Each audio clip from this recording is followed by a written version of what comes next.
तरुणांच्या समर्थनार्थ संभाजीनगरमध्ये देखील आंदोलन करण्यात येत आहे। संभाजीनगरमध्ये देखील जंतर मंतरवरील आंदोलनाचं समर्थन केलं जात आहे। संभाजीनगरमध्ये आंदोलनाचं आयोजन करण्यात आलेलं आहे। करून दिलं पाहिजे सरकारने आणि लवकरात लवकर आपल्याला नाही मिळालं पाहिजे। म्हणजे आपल्याला म्हणजे जे नीटचे जे स्टुडंट्स आहेत ज्यांनी सुसाईड कमिट केली आहे त्यांना लवकरात लवकर न्याय मिळाला पाहिजे। सोनम वांगचुकने आता उपोषण सोडलेलं आहे, हे बरं झालंय ना? हो, एकदम बरं झालं, एकदम बरं झालं। पण या काही मागण्या पूर्ण होताना दिसतंय तुमच्या? अजून तरी काल नरेंद्र मोदीचा जो आलाय व्हिडिओ त्यांनी जी अकाउंटेबिलिटी दाखवली एवढ्या दिवसानंतर, ठीक आहे लेट झालं पण त्यांनी दाखवायला चालू केलं आहे, तर त्याच्यात जरा ओके मनाला समाधानी पॉझिटिव्ह वाटतं आणि मनाला समाधानी वाटते की बाबा त्यांनी अकाउंटेबिलिटी घेण्यासाठी चालू केलं आहे। म्हणून तुझं नाव सांग। मी ऋतुजा मगरे। अजून कोणी आहेत म्हणणं आहे, तुम्ही आंदोलन करताय, भूमिका काय आहे तुमची सांगा? आम्हाला जास्त काय नाही, जेवढ्या आमच्या डिमांड आहेत धर्मेंद्र प्रधाननी रिझाईन केलंच पाहिजे, कारण काही अकाउंटेबिलिटी नाही आहे। कोणी एवढे नीटचे पेपर लीक होत आहेत, सगळे पेपर लीक होत आहेत, त्यांना पोरं सुसाईड करतायत, जे स्टुडंट्स आहेत त्यांच्या सुसाईडशी काही घेणं देणं नाही आहे, त्यांचे एवढे जीव गेलेले।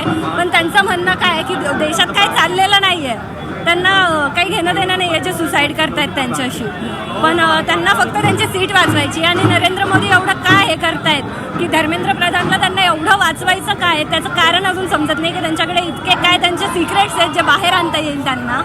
राजीनामा द्यायला पाहिजे? अगदी राजीनामा दिलाच पाहिजे आणि तो आम्ही घेऊनच राहू। माझा ऋषिका महिर। काय मागण्या आहे सांग? मागणी आमची एकच आहे, धर्मेंद्र प्रधानने रिझाईन दिलं पाहिजे, दुसरी पॉलिसी रिफॉर्म झाली पाहिजे आणि नीट एज्युकेशन जे पण पेपर्स आहेत ते घेतले पाहिजे। आता पेपरची सिक्युरिटी एवढी वीक आहे, आता व्हॉट्सॲप हे जे गव्हर्नमेंट देते एक्झाम्पल्स, पण रिॲलिटीमध्ये ते होत नाही। गव्हर्नमेंट फक्त कारण देते, कारण देतो कारण। पण सोनम वांगचुक यांनी आता उपोषण सोडलंय, हा तर दिलासा आहे ना? ते एक दिलासा आहे, पण मी ॲज अ स्टुडंट इथे आलो, मी कोणत्या कास्टला इथे सपोर्ट नाही करत आहे, कोणाला सपोर्ट नाही करत आहे, तुम्ही माझ्या भविष्यासाठी इथं लढायला आलो आहे। सोनम वांगचुकांनी जे आता दिलं आहे म्हणजे फास्टिंग सोडली आहे ते खूप चांगलं केलं आहे त्यांनी, कारण की गव्हर्नमेंटने त्यांना सलग 20 दिवसांहून अधिक इग्नोर केलेलं आहे आणि गव्हर्नमेंटनं जेव्हापासून CJPचं फॉर्मेशन झाले तेव्हापासून इग्नोर करण्यात आलेली आहे। परत ते 20 लोकांनी सुसाईड केलं, तेही खूप वाईट केलं। गव्हर्नमेंट कधी अकाउंटेबल झालेली नाही आणि त्यांना हे होणं गरजेचं आहे। शुभम रामेश्वर काकडे। काय तुमचं म्हणणं आहे, काय मागणं आहे, तुम्ही आंदोलनात सहभागी होता? ज्यांनी खुद एज्युकेशन केलं नाही ते दुसऱ्यांच्या एज्युकेशनकडे कसं काय ध्यान देणार? त्यांनी आतापर्यंत काहीच असं केलं नाही आहे, उलट त्यांनी अजून ह्याच्यामध्येच दिलं गड्ड्यामध्ये।